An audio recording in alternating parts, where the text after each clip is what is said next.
সুধী দর্শক মণ্ডলী, আজকে আমরা কিছু জিনিস জানতে চাবো।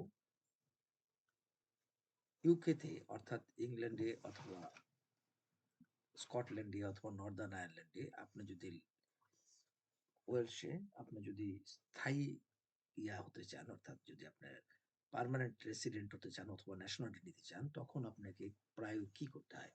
সেখানে আমাকে একটি পরীক্ষা দিতে হয়।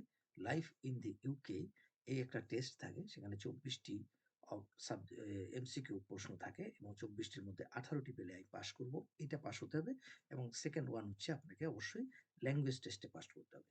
ল্যাঙ্গুয়েজ হচ্ছে B1 লেভেলের। সেটা নিয়ে আমরা পরবর্তীতে আলোচনা করব ধাপে, ধাপে। এখন আমরা আলোচনা করব লাইফ ইন দি ইউকে, অর্থাৎ ইউকে থাকতে গেলে কি, কি জিনিস জানতে হবে, কি, কি জিনিস ফর্মালিটি দরকার আছে সেগুলা যদি আপনি জানতে পারেন, তাহলেই আপনি লাইফ ইন দি ইউকে টেস্টটাতে পাস করবেন। এর জন্য আপনাকে যা, যা করতে হবে।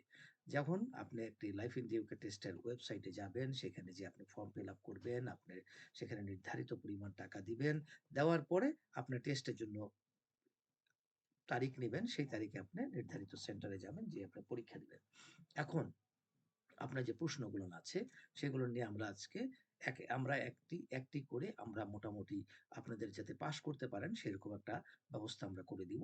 আমরা মানে সেগুলো নিয়ে আমরা আলোচনা করব। আমরা আশা করব সেগুলো আপনাদের কাজে লাগবে। আমরা আজকে শুরু করি ১ম পর্ব দিয়ে। Who were the first people who to arrive in Britain in what we call the Stone Age. Stone Age মানে পাথর যুগ। এটা আমরা সব ভালো করে জানি যে স্টোন এজ মানে পাথরের যুগ। পাথরের যুগে আমরা ইতিহাস নিয়ে যদি পড়াশোনা করি তাহলে দেখব যে পাথরের যুগ, প্রস্তর যুগ যেটাকে বলে।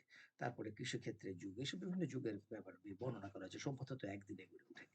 তো সেই হিসেবে আমরা গেলে যদি বলি আমরা যে ব্রিটেনের ১ম স্টোন এজে যেসব লোক এসেছিল ব্রিটেনে, ব্রিটেন তো একটা জলবেষ্টিত একটা স্থলভূমি। সেখানে যারা এসেছিল তারা কারা ছিল? সে প্রশ্নের ১ নম্বর উত্তর হতে পারে ফার্মার। সেকেন্ড উত্তর পড়বে হান্টার গ্যাদারার্স, অর্থাৎ যারা হান্টারিং করে, গাছ শিকার করে। ওয়ারিয়র্স যোদ্ধা। তারপরে হচ্ছে পাইরেট, পাইরেট মানে জলদস্যু। এখন আপনার জন্য সঠিক উত্তর কোনটা হবে সেটা জানার জন্য আমরা এরকম একটা প্রশ্নের উত্তর আমরা হলো দিব। সেটা হচ্ছে hunter gatherers. The first people to live in the Britain were hunter gatherers. In that we call the Stone Age. আমরা সেটাকে স্টোন এজ বলি। তাহলে এরকম প্রশ্ন যদি থাকে, এটা একটু ঘুরিয়ে আসলো, আপনি হান্টার গ্যাদারার্স দিবেন। আপনারা এটা মনে রাখার চেষ্টা করবেন। এরপরে প্রশ্ন আসতে পারে, when did Britain become permanently separated from the continent by the channel? ওই যে চ্যানেল, ইংলিশ চ্যানেল বলি না আমরা, কখন আপনার ব্রিটেন এই চ্যানেল থেকে পৃথক হয়ে গেছিল? সেটা ১০,০০০ বছর পূর্বে, না ৫০,০০০ বছর পূর্বে, না ১৫,০০০ বছর পূর্বে, না ১৮,০০০ পূর্বে? এই প্রশ্নের উত্তর আপনি যদি জানা থাকে তাহলে বলবেন, না হলে আপনি চেষ্টা করবেন। সেটা হচ্ছে ১০,০০০ বছর পূর্বে।